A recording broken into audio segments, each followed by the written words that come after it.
Hi friends, welcome to one more mini vlog. ఈరోజు మన recipe పాలకూర విత్ ఆనియన్.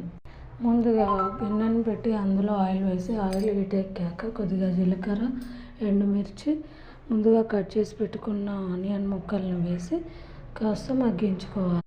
ఆ తర్వాత పొట్టు పొలిచి కచ్చాపచ్చాగా దంచుకున్న వెల్లుల్లి ముక్కల్ని వేసి పసుపు వేసి పచ్చివాసన పోయేంత వరకు మగ్గించాలి.